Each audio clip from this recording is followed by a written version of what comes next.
আসসালামু আলাইকুম রহমতুল্লাহ। আমরা দীর্ঘ 8 দিন মালয়েশিয়ায় ট্যুরিস্ট ভিসায় গিয়ে মালয়েশিয়া ভিজিট শেষ করে বাংলাদেশের উদ্দেশ্যে রওনা দিয়েছি। এটি হচ্ছে মালয়েশিয়া কেএল ইন্টারন্যাশনাল এয়ারপোর্ট। এখন আমরা আস্তে আস্তে বোর্ডিং পাসের উদ্দেশ্যে রওনা দিচ্ছি। তো ইতিমধ্যে বোর্ডিং পাস শেষ করে আমরা ইমিগ্রেশনের উদ্দেশ্যে চলে যাচ্ছি। আপনারা দেখতেই পাচ্ছেন যে এত বড় একটি এয়ারপোর্ট, এখানে অনেকগুলা গেট আছে। আমরা সামনের গেট দিয়ে আমরা ইমিগ্রেশন করব। আমরা আপনাদেরকে দেখানোর চেষ্টা করব যে ধাপে ধাপে প্রতিটি স্টেপ। অলরেডি ইমিগ্রেশন শেষ করে আমরা গেট নম্বর 15-15-এর দিকে এগিয়ে যাচ্ছি। ওইখান থেকে আমাদের বিমান ছাড়বে। তো এখানে একটু ঘোরাঘুরি করার সময় আমার সহকর্মী উনি পিছন থেকে আমার ভিডিওটি করেছেন।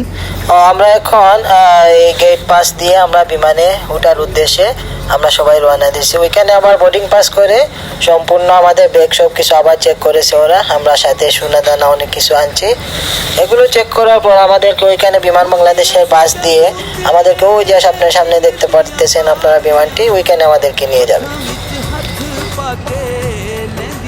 সো বিমান বাংলাদেশ আমি আগে কখনো চড়ি নাই, কারণ আমি আগে অনেক দেশে ভিজিট করছি। তো বেশিরভাগ ক্ষেত্রে ওই যে এমিরাত বা কাতার এয়ারলাইন্স এগুলোতে ঘুরছি। এই দেখেন বাংলাদেশ বিমানে ওরা খুব সুন্দর নাস্তা দিয়ে থাকে। তো এটি হচ্ছে এক ধরনের বিরিয়ানি, ওরা ওই যে মুরগ দিয়ে ওইটা তৈরি করছে। আসলে ওইটা খুব মজাদার, আপনারা যদি উঠেন কখনো তাহলে বুঝতে পারবেন। তো আমাদের ফ্লাইটটি ছিল মধ্যরাতে, যে কারণে আপনারা দেখতেই পারতেছেন যে চোখের মধ্যে ঘুম ঘুম ভাব। আমরা প্লেন থেকে নেমে ওইখানে ইমিগ্রেশন আবার শেষ করে এই বেল্টে দেখেন আমরা মালের জন্য ওয়েট করতেছি। পরবর্তীতে আমরা ওইখান থেকে আমাদের লাগেজগুলো নিয়ে বাড়ির উদ্দেশ্যে রওনা দিয়ে বাসায় চলে আসি। আপনাদেরকে সংক্ষিপ্তভাবে ইমিগ্রেশনের শর্টকাট ভিডিওটি তুলে ধরলাম, যাতে আপনারা হয়তো উপকৃত হতে পারেন।